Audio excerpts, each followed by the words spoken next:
This time, with the life patch being applied to HGC, it's back again. Let's go. We are back indeed, and with Volskaya on the board, Sergeant Hammer potentially returns. No KT in this map, but perhaps one of the other teams is willing to give it a spin. But now, starting off with the Genji ban and TeamNut. Let's be reasonable here, friends.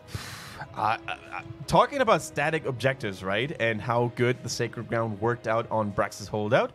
This is the ultimate map where Sacred Ground can give you so much value while fighting for the Protectors, for example. So that alone and all the other good things that Irel brings to the table is reason enough to ban it. And I'm glad that TeamNut finally did it. We're finally at that point. 3-0, and now we're into bans. That's all it took. That is the minimum possible limit. But Maiev is now on the board. But she's had a fairly low win rate over a fair amount of the HGC China games, at least. Yeah, and it's also the reason, or that's one of the reasons why she hasn't really been picked that frequently anymore. Not just in China, but across the other regions as well. But here we see her as a first pick, so high priority for the Maiev on the side of BTG. They're going to respond with the Johanna. Of course, we mentioned this many times in the past, but we're going to do it again. Johanna, thanks to Iron Skin, thanks to all the other disengaging tools like the Blessed Shield, for example, she can really ruin Maiev's day when she's going for that initiation combo. And Decker Kane, we all know how strong of a support he can be in those longer, drawn-out skirmishes, right? Where you just seek to out-sustain your opponent sometimes. Yeah, and so it begins as Deckard. Wow, that voice just went way off track near the end there. Deckard Kane coming in as the hero who potentially gives some of the best support on this map, like you already said. The zoning potential with all his CC, the potions being placed onto the point. The I can't remember who came up with this one. It definitely wasn't us. But the sushi conveyor belts, where you basically drop the potions onto the conveyor belts there. Like a little bit of a running sushi. I like it. Yeah, is there a name for that kind of thing? I don't know, man. Fair enough. Kendrick's been to Japan, just in case people are wondering. That's you want to know the Japanese name of it? Sure. It's normally a kaiten sushi. Kaiten sushi. Kaiten. Cool. Then we can call it the kaiten potion. There we go. Kaiten potion. Nice. As we have Hanzo and Muradin coming in here. Muradin interesting as a follow-up to the Maiev, but it makes a lot of sense seeing as Johanna's already been taken, and Garrosh can struggle against Johanna, so it makes a lot of sense that the Muradin is the tank here. All right. I think it's safe to say that TeamNut has become a little bit of the crowd's favorite here. I wonder why that is. But do you think they can bounce back here, Tetcher? Do you think they have enough mental fortitude, enough strength to actually regain their momentum?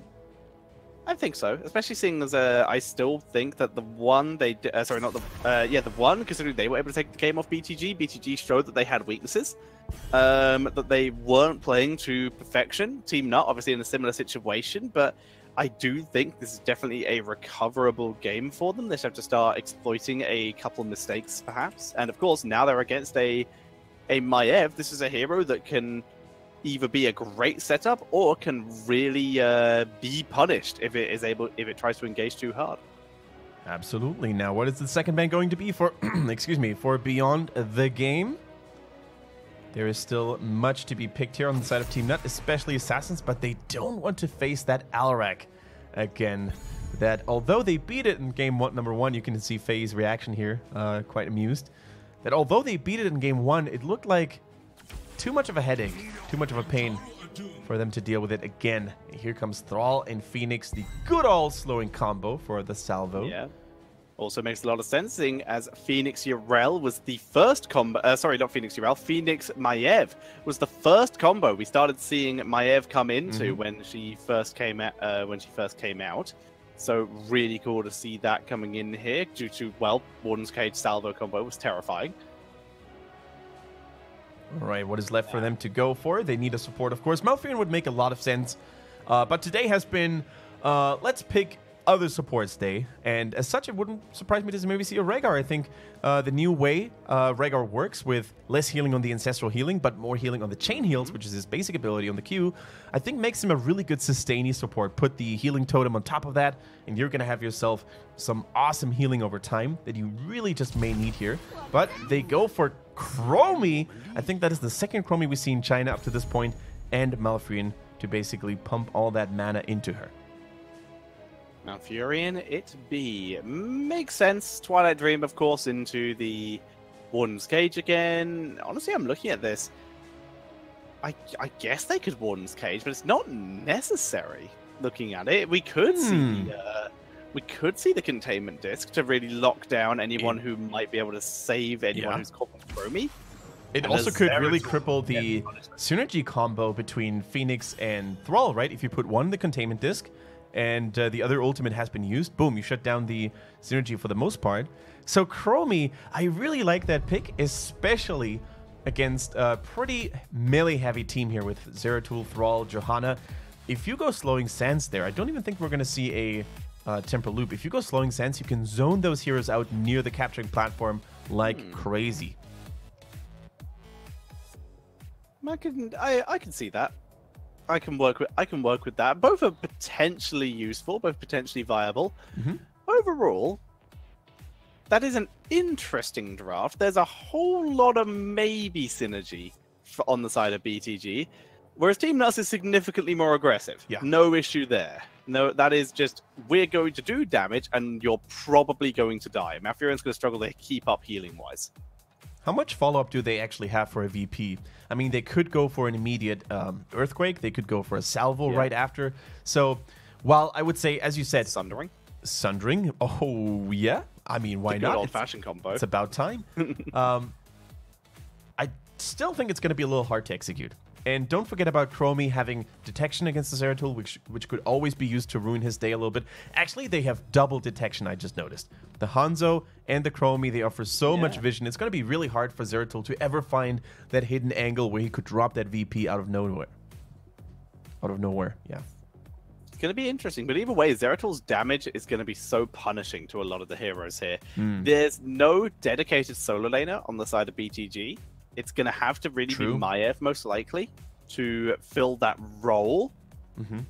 So, yeah, I'm going to be honest. I think TeamNut's comp is better here, but I do also think that BTG's comp, if they can get their abilities in relatively decent synergy, which isn't too hard with their comp, it's not a super high execution comp, then they're probably going to just... Decad's going to struggle to out-heal it. But I'm leaning towards TeamNut. What Beyond the Game definitely brings to the table a lot compared to their opponents there is poke. Long distance poke with Chromie and Hanzo to keep their opponents at bay. Can they do it on Volsky Foundry? We're going to find out in a bit.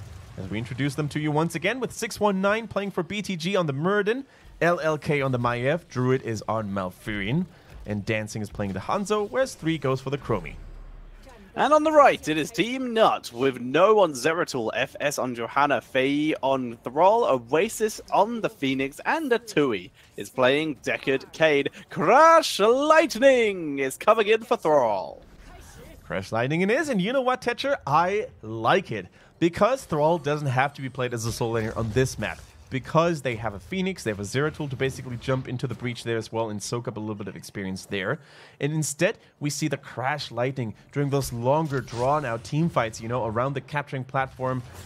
You can stack up so much in the late game, especially after level 16 with that Thunderstorm. You're going to hit like a truck. That you will. So now then, we're going to see a couple zaps coming in. No stack gain there as you have to hit 2 heroes. Faye, though, just chilling in the mid lane for the moment. And with this Crash Lightning, does that mean he doesn't intend to solo lane? Are we going to see Zera? Yes, we will. Zeratul moves to the solo lane. All right, by the way, a very unusual choice for the Maiev in that game. She's going for the Pursuit of Vengeance, which is normally not a very frequently picked talent here. So every time a hero is tethered by Unroll Bind, it will reduce the cooldown of her E by 2.5 seconds. So ultimately giving her more mobility, but she's basically saying no to damage, no bonus damage from Naisha's Memento, nor the Bonds of Justice. It's a pretty reasonable talent. You can honestly get some good value out of it, especially in team fights. Massive crowd control, basically. Lots of disruption, which is a great thing to have. On the other side, though, we're seeing Chromie, a little bit of time trap, a little bit of a time trap build, even more disruption. They're going to try and anti-synergize with each other as much as possible, potentially. Don't tell Chris about it. Don't tell Chris from the Zealots about it, because he's Probably going to shake his head in disbelief here, not going for his favorite talents, the bronze talents. I mean, it could work, right? Especially against that high aggression, hyper initiation potential from TeamNut, right? If you have a Thrall in there, you have a Zeratul in there, especially later on with Androhal Anomaly, which he's probably going to go for at level 18. He's going to have so much disruption when it comes to these engages. And he will. Let's see how well he's going to be able to use it, though, as it is going to be quite difficult with Zeratul sharking around. But, of course, it might even be protection from Zeratul, as level 4 is hit for both teams. Extra Cleave, of course, coming in for Zeratul. It's going to be the Mana Tide for Thrall. A little bit of extra mana regen, keeping him nice and topped up so he can continue to zap all the more. He finds some enemies. Some stacks shall be acquired here. Zap, zap. There we go. Okay. Are we really... this is actually, I think, all part of the plan for TeamNut. Like, it looked a little crazy when they were trying to go for that mercenary camp in front of their opponent's eyes, right? But I think what they really want to do is they want to bait their opponents into taking those early skirmishes so Thrall could actually have an easier time stacking up his Crash Lightning. Because what you normally want to do against heroes like Thrall with Crash Lightning that like to stack up early is you basically avoid fighting them, right? You just rotate in the opposing direction, the opposite direction, and by forcing these early mercenary camps, however, TeamNut can actually make sure that Beyond the Game is going to take the bait and is going to give Thrall a couple of juicy Crash Lightning stacks. You know what you do when your opponent gains stacks against you? You go Surprise Vengeance, which is what Maiev has got here. Sudden Vengeance here with using the extra damage, the explosion on the blink from Maiev. I have literally never seen this talent used. Neither have I. So purely a very exotic build here coming in from LLK. Now, what I really loved here by Beyond the Game was how they made that turret on the side of TeamNut explode with a nice Chromie W and the Hanzo burst damage there as well. So that gave them a lot of early game momentum in that platform battle. Here goes the time trap. Chromie trying to follow it up on Thrall. Takes a lot of damage here. Fei, that is. Yeah, this is good, though. Assuming that TeamNut can stay on this point and not lose it, all they have to do is delay. They can just keep it at the contested stage, and then the longer this goes on, more stacks Thrall's going to get. Look at that. He's just going to get so many here. No needs to be careful. Nice blink there. Puts him in a much better position as opposed to running all the way across. Dodging the majority of the Chrome abilities. FS is in trouble. That was a weird rotation. I'm not happy with that. And down he doesn't go. Iron Skipper down, keeping him alive. Umbral Bind not used, but they're forced off the point. Thrall dances on, dances off because of the Malfurion root, and that is going to be a protector for BTG. Good news, due to some spectacular Decker play and some really good potion placement, Johanna was able to survive after she took, as you said, a weird movement pattern there. But the bad news is the Protector is now, of course, in the hands of BTG as well. And because Johanna had to fall back all the way, they couldn't even try to chip down the Protector's health, right? It's still sitting at 82% of its health. It's going to march down towards that top lane. It's going to destroy even more towers, netting even more experience lead for BTG. There we go. Temporal Loop, by the way, no slowing coming in from the slowing sands this time around. With that Protector being taken away by BTG, TeamNut would love to get some vengeance, but Maev's hogging it all to herself with Ruthless Spirit on level 7 here, increasing the Spirit of Vengeance's damage. Careful, FS. Keeping the spirit, increasing the damage by 3% per minion mercenary or enemy summon hit, up to 24%. And up to 24% per enemy hero hit. Down goes Chromie. Temporal Loop. No one to follow it up because, well, Chromie's dead. Yeah, Chromie is a goner indeed, and that gives a lot of momentum back into the hands of TeamNut. They're not trying to maybe find another target, but they're actually trying to force an outcome. Another skirmish here immediately by attacking the healing mercenary. Chromie is not here yet. FS taking yet another big beating here. They are focusing down the Johanna so well. Now they're shifting focus, though, onto No. Escapes the Strongbolt, but is he going to live through? Decker Kane trying to heal with the potions. Hydrate, no, keep hydrated, he gets out. Clutch heals there, as we see TeamNut keeping themselves sustained, but Maiev, that Spirit of Vengeance started to do a lot of damage, and guess what else is? It's Hanzo, with continued scatter arrows as simple geometry is fully stacked. All right, still a big win for TeamNut. Not only were they able to save every single team member thanks to the efforts of Decker Kane, once again, fantastic play by them here in that regard, but also they managed to steal away the healing pulse, which is going to be so crucial for that second Protector phase in the top lane. Now, turrets are being grabbed, so I think it should be 1 turret each team. But the healing pulse could really make a big difference. Let's see what they can do. Merson still has to decide on his level 10. There goes the Avatar, Maiev, what we're going to see. Mention the containment disc, and here it is, Tetcher. We called it. It comes out. That zoning potential could be such a big deal here. Being able to temporal loop and then containment disc another hero could be huge here. And that means Malfurion is now opened up to go for Tranquility. He doesn't need a Twilight Dream to follow up anymore. I think so too, yeah. Although the Twilight Dream, of course, still is a nice tool against someone like Zeratul, for example, if you catch him off guard. I'm a god of predictions. Sundering comes out as well from Thrall. Predicted all them heroics. I predict next game we're going to see Gravo Bomb. No, not really. As we see the rotations continue, Malfurion still holds on to his heroic. Quick picking your heroic on Malfurion can actually be a pretty big deal. Definitely want to make sure to have it in the nick of time during a team fight. I still have a feeling that it's probably going to be Twilight Dream, but let's see what we're going to see here. I mean, Twilight Dream is just such a nice punishing tool, especially against heroes like Zeratul when they go in too recklessly. Now, the Protector still hasn't been activated yet. That's a lot of time that just continues to go by. No mercenary camps ready and waiting up to this point. Let's see. Here it comes. 28 seconds.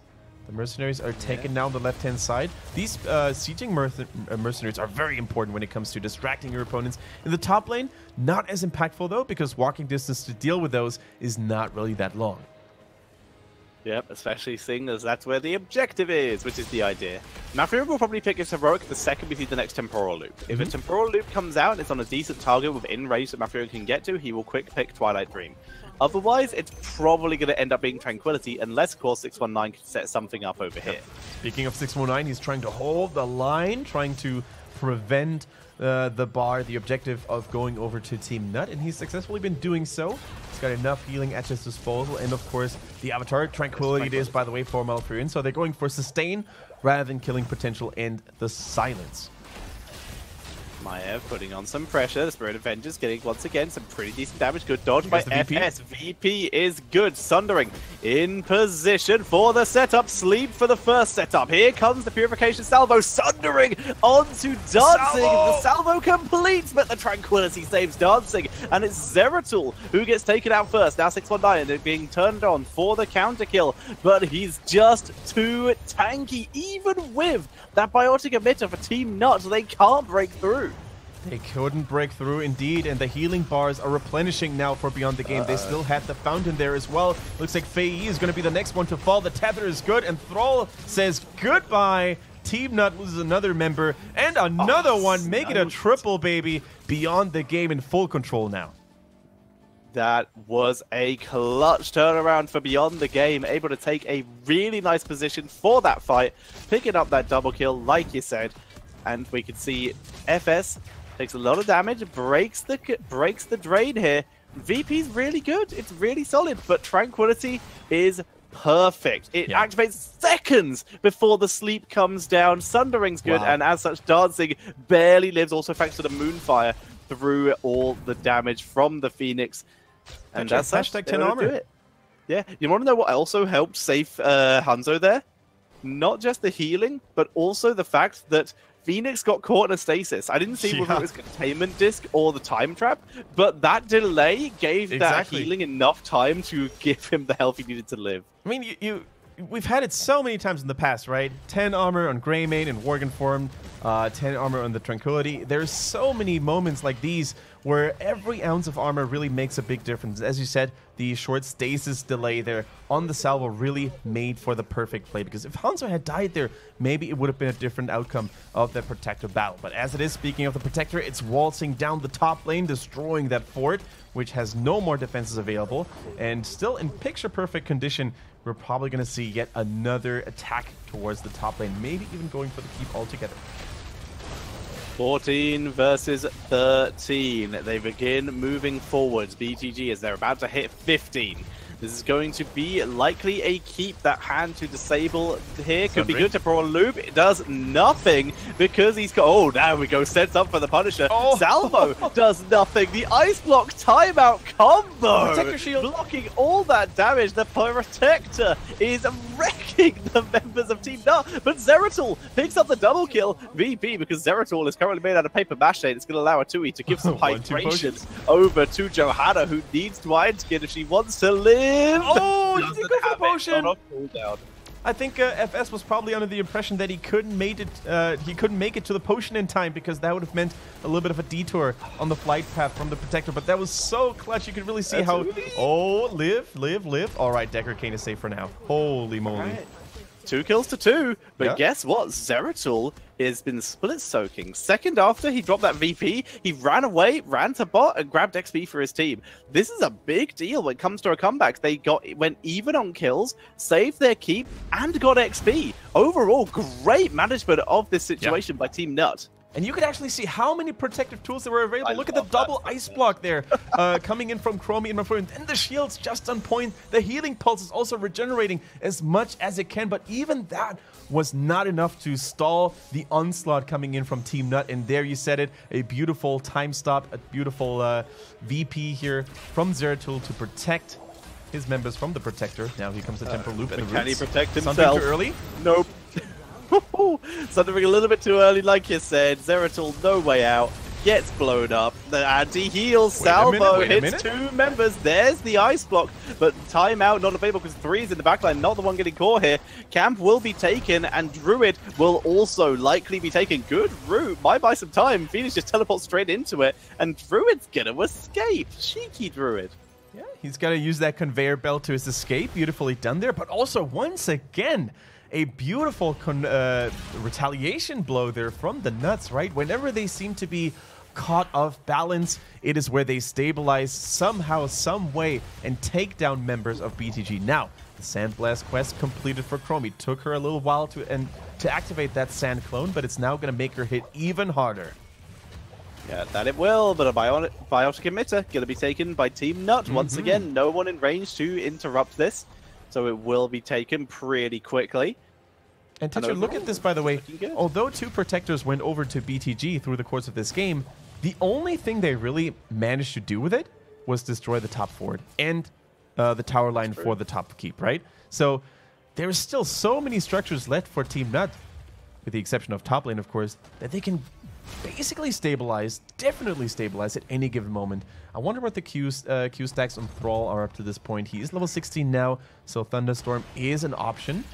And as long as he doesn't hit the same hero twice initially, he should be fine and ramp up that AoE damage even more.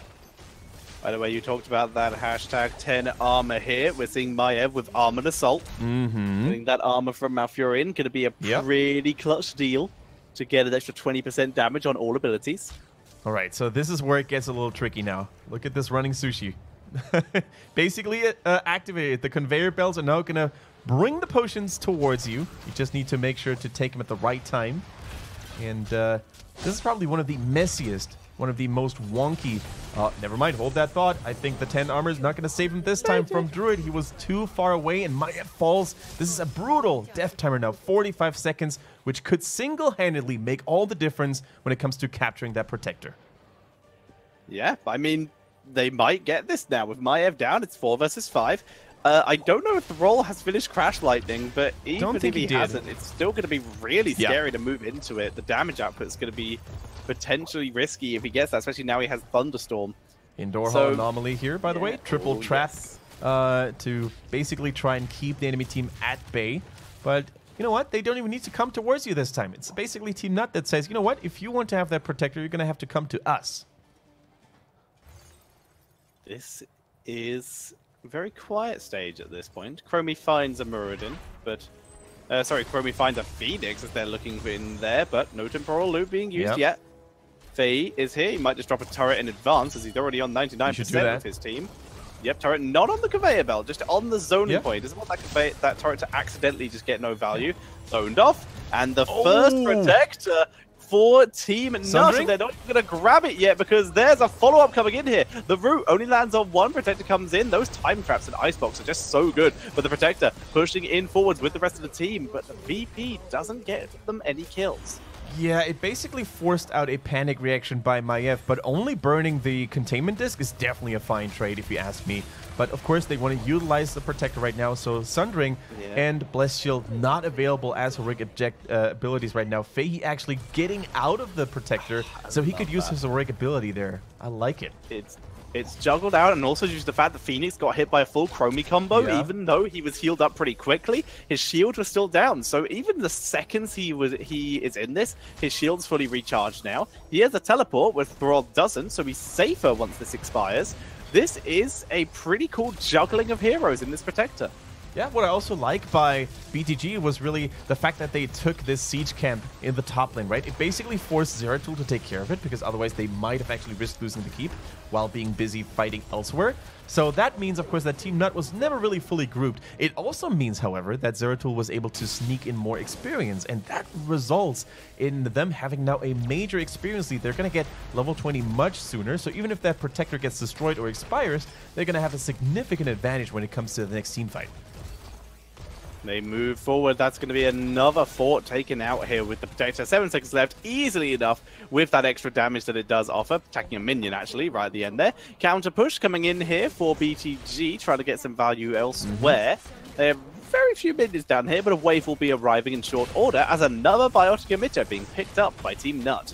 Yeah, TeamNut is just stabilizing here. It's so cool to see them hold this game after falling behind pretty heavily in the early mid game, but Beyond the Game is not letting go either. They are picking up some of the mercenaries here, most importantly the turret, of course. They just turned level 20 themselves, so we're going to see here the improved Tranquility, now lowering the cooldown significantly. Andor Anomaly, of course, was picked way sooner, and Hanzo is still waiting to make his play of the game here, and Hardened Shield for Muradin. That it is. We're seeing the Shadow Orb Vengeance, surprise, surprise, coming in for Maiev, seeing as she's gone for the full Vengeance build so far. So not too surprising here, just considering the rest of the build. I'm really concerned, however, about this upgraded Stay a While and Listen. The Silence could be such a good play here, could be the turning point. I say turning point, they're already winning. It could be the ending point. That is true. I also could have seen the never-ending potions there for a longer Protector battle, you know, when you don't have to worry about your team's sustain that much anymore. Look at those those time traps here, capturing multiple people at the same time. It's going to be really annoying for TeamNut to actually make this happen. They're using abilities now as well to get rid of those traps. You can really see that, because right now in the late game, if the wrong person gets trapped by one of those traps, it could actually be the go-to time window for Beyond the Game to collapse fully on that target. We saw 23 stacks, I believe, on the Crash Lightning, so still 7 to go until Thrall has reached his maximum potential.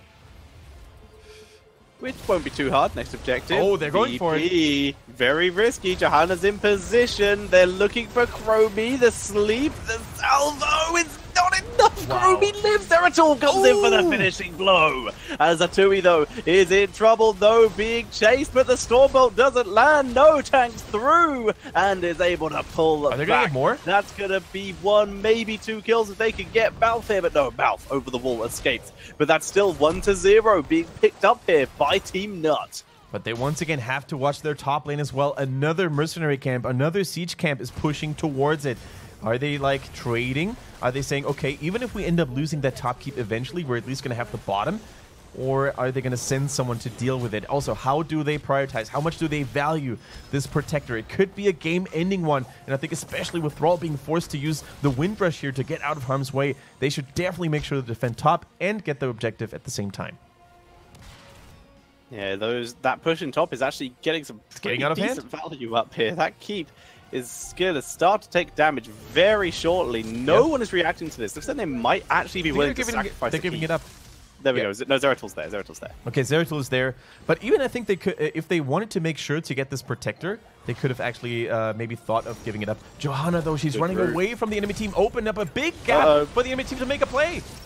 The Sundering might have just saved Oasis's life. He teleports away. The Salvo doesn't get much damage, but it's Summon. Zeratul's on the way. The Keep survive. Barely, but he is on the way, letting any minions do whatever they do.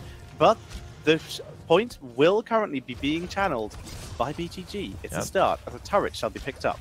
Turret shall be picked up indeed for TeamNut. That's definitely another tool they need. They used a couple of heroic abilities, but so did the enemy team, right? VP is still up. That's a very important one. Stay a while and listen at the ready. FS is trying to make that engage happen. He wants to absorb so many cooldowns, so many abilities, and Thrall is now fully stacked. Crash Lightning, let's go. Oh! He blinks out of one time jump into another, has to use the wormhole to even have a chance of leaving. Now we see Maiev just dives on him and just sticks to him like glue. Now Malfurion being zoned away. They get the counter kill onto Hanzo though. There's the isolation onto Oasis, who's surviving, but LLK is popping off, doing so much damage. When Oasis survives, usually Indomitable Spirit. LLK teleports away as FS takes down Malfurion. Faye is tanking through all this. LLK sneaks away, but TeamNut get the 3-for-1. Thrall is the king of self-sustain at this point in the game when he has the lightning damage, when he has all that healing from his level 13. It's just so hard to kill him at this point. He even has the mobility as well to get out of harm's way with that Wind Rush at level 20. And the moment Zeratul fell, they basically made sure that BTG's formation was broken. The team was split in half, and they bounced back quite literally with those Chain Lightnings in glorious fashion. And now they take the healing upgrade. I think there's nothing Beyond the Game can do at this point to prevent this Protector from happening. And look at that. I think they're trying to posture up in the top lane, maybe to backdoor this keep. That's definitely something Muradin and Maiev could maybe be doing. But Zeratul, I think he noticed it. Just came back. He's not going top. Okay. He's joining his team. Maiev might just go do it alone. Muradin is really needed as a distraction here. Zeratul's around the area. Maiev, make up your mind. Make up your mind, Maiev. There we go. She's going to clear the lane on the way. Zeratul's going to meet everyone else in time. Out to his team. Yeah, Maiev might just let the minions do it. Clear out the lane. What are they doing? What is BTG doing? Are they trying to core race? Oh my god, it's a base race. Oh, against the Protector? Are you insane? This is why 619's back here. He's trying to delay this. The keep will fall. Maiev dropping a little bit low in health, but the keep's down. The core being focused. Here comes the Protector. It's gonna be a base race, Kendrick. They're moving in. Protector is starting on the core, as is the counter damage. Their damage is Hanzo and Chromie. Are they mental? The core is beginning to drop. It's not even close as BTG's core goes down. And TeamNut, even VP, they're able to take the 1-1. Let's face it though, Tetcher, as crazy as that call looked like, it was actually the